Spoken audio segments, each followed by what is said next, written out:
We have a look at the mechanics of the Irish stick. This is the Kitsune clan, a group of sword enthusiasts who like cosplay, reenactment, and historical martial arts.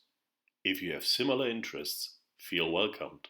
Irish stick fighting, sometimes also referred to as stick boxing, yields some interesting mechanics that we can also use in other instances. Therefore, we have a closer look at certain aspects of the mechanics of this fighting tradition. There are quite some different approaches how to hold the stick and then how to wield the stick from these different holds. We will concentrate here on the mechanics where the stick is held with one hand in the middle. By doing so, there's an upper and a lower part and four methods how to use that. The first one is simply moving your arm forward. The opponent will then hit on the lower part, and this will propel the upper part in the direction of the opponent, using the incoming force to strengthen our counterattack. This is very simple yet effective. We refer to this specific use as the direct use, and it's very similar to a simple jab in boxing. This works well against angle 1 when the upper part is more to the right and the lower part is more to the left. Against angle 2, this has to be reversed. The upper part has to face a bit more to the left and the lower part a bit more to the right. Next up is the flip. The upper part of the stick is held closer to ourselves and is used for blocking. Now the energy provided by the attack of the opponent is transformed into a longer swinging motion where the upper part swings around and hits the opponent. Compared to the direct version, this is a bit more complex and the orientation of the stick is reversed. So against angle 1, the upper part is facing left and the lower part is facing right. Against angle 2, again reversed, the upper part is facing right, the lower part is facing left. Next up, indirect, upper part is facing left against angle 1.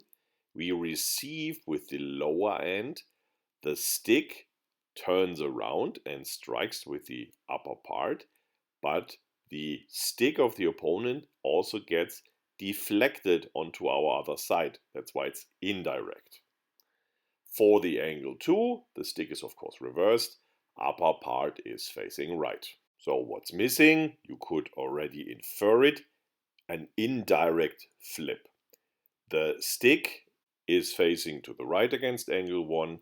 We receive with the upper part, we deflect the stick of the opponent, our stick twirls around and hits the opponent with the upper part. Against angle 2, the stick is of course again reversed, upper part is facing left, other aspects stay the same. We receive with the upper part, the stick twirls around and hits with the upper part, while the stick of the opponent is deflected on the other side. And now, we hit the opponent, luckily supported by his own force, but what now?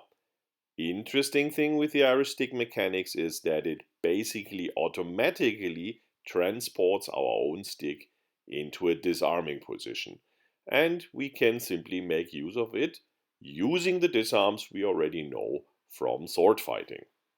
Video linked in the description box below. If you look carefully, these disarms are of one category. They are all circle disarms due to the way we use the force of the opponent. So we have circles with the upper end and with the lower end, kind of similar to what we have seen with the Halfsword position. Also for this, I have provided a link in the description box below. While we go through all the disarms, we can talk a bit about the aspects that are interesting beyond the Irish stick. Because for a lot of people it will just be a peculiar type of mechanics with a peculiar stick, but they will ask, what does this have to do with my personal interest?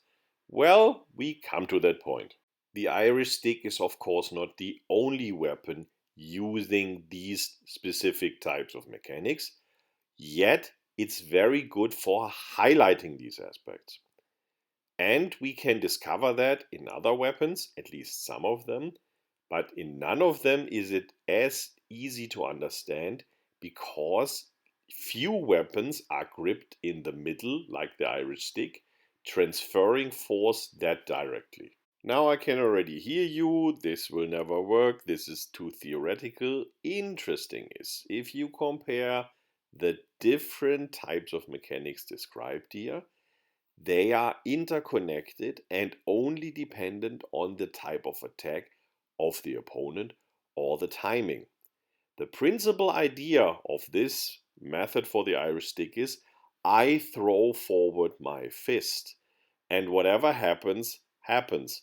Yes, I will probably get it on the fingers sometimes, but it makes use of the power of the opponent very effectively. This mechanics is also known in Hanbujitsu, so Kukishin-ryu or Kukishinden-ryu, depending how you prefer it.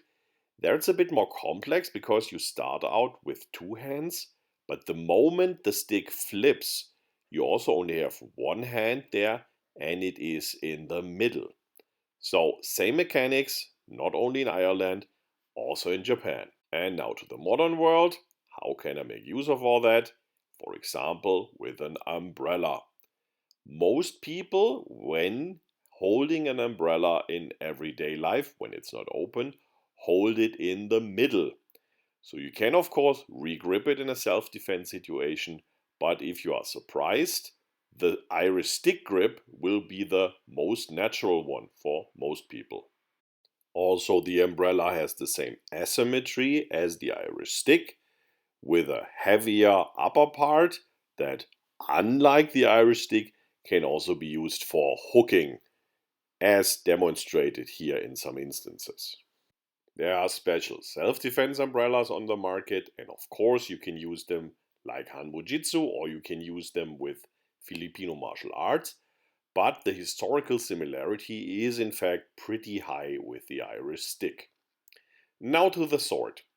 How can we get this mechanics working with the sword? We already do so. For example, from a Schielhau, redirecting the force into a Zwerchhau is exactly following the mechanics that we just described here. It's an indirect flip. Training this with the Irish stick can therefore improve our understanding, for example, of this move with the sword, improving how we can use the force of the opponent to strengthen our own counterattacks. Hope we could inspire you. See you around next time.